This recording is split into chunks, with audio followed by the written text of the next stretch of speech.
Back here at home, we turn now to protests against the Trump administration's immigration raids. They continued in cities across the country last night, as the White House says that agents have arrested more than 300 migrants in Los Angeles since Friday. NBC News correspondent Liz Kreutz brings us the latest. Just hours before a curfew takes effect for a second night in downtown Los Angeles, protesters again taking to the streets. Demonstrations opposing ICE immigration enforcement operations now in their sixth straight day. Organizers mobilizing across social media. How long do you think this is going to go on? Well, the National Guard said they're going to be here for at least 30 days, so I'd say as long as they're here. Protests in New York, Denver, and Chicago, where a car appears to speed through a crowd of protesters. Texas, Republican Governor Greg Abbott deploying the National Guard. We want to make sure that what has happened in California does not happen in Texas. Back here in L.A., an arrest captured on video. Federal agents boxing in this car, drawing their weapons. DHS telling us it was a targeted arrest of a violent rioter who punched a Customs and Border Protections officer and attempted to flee. DOJ announcing charges against 2 protesters for allegedly possessing Molotov cocktails, including a man in the U.S. illegally who they say threw this one at police. He's now charged with attempted murder, and the U.S. attorney reviewing other protest videos. They think the mask is saving them. It's not saving them. We're coming after all these people.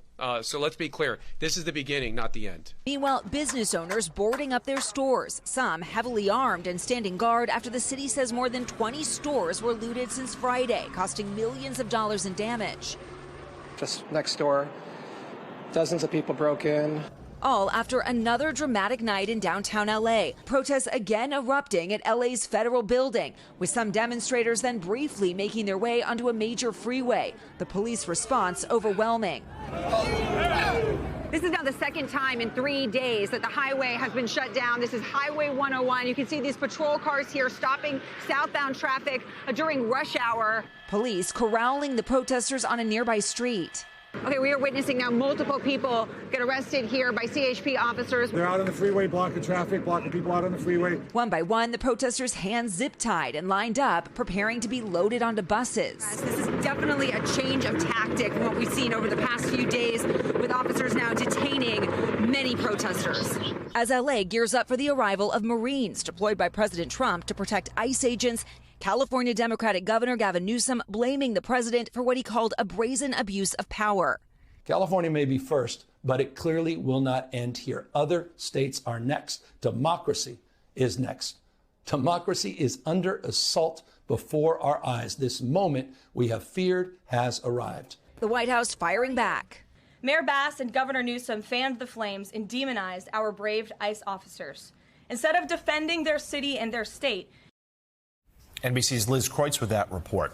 Let's now bring in president of the National Action Network and host of MSNBC's Politics Nation, Reverend Al Sharpton, and senior writer for The Dispatch, David Drucker.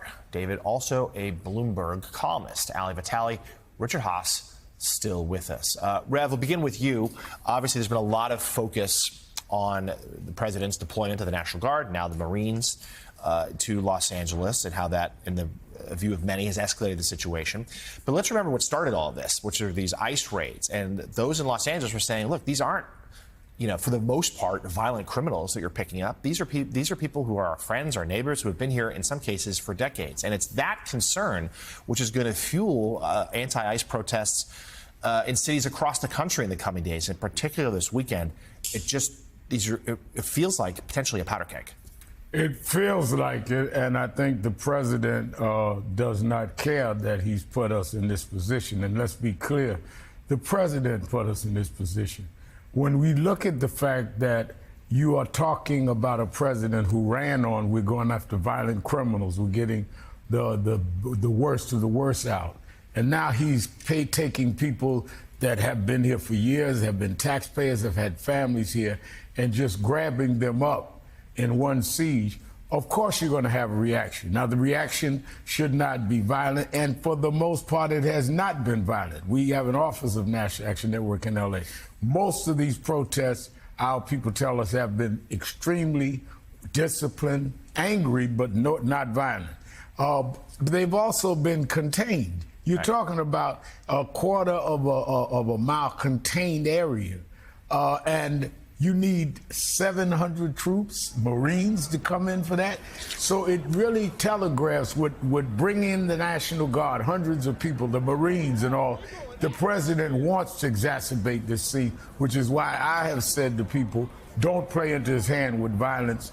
Do the nonviolent protest, which shows they're the ones that are acting insensitive, not you. Yeah, as I wrote yesterday, the White House loves these images out of Los Angeles. We'll see what happens next.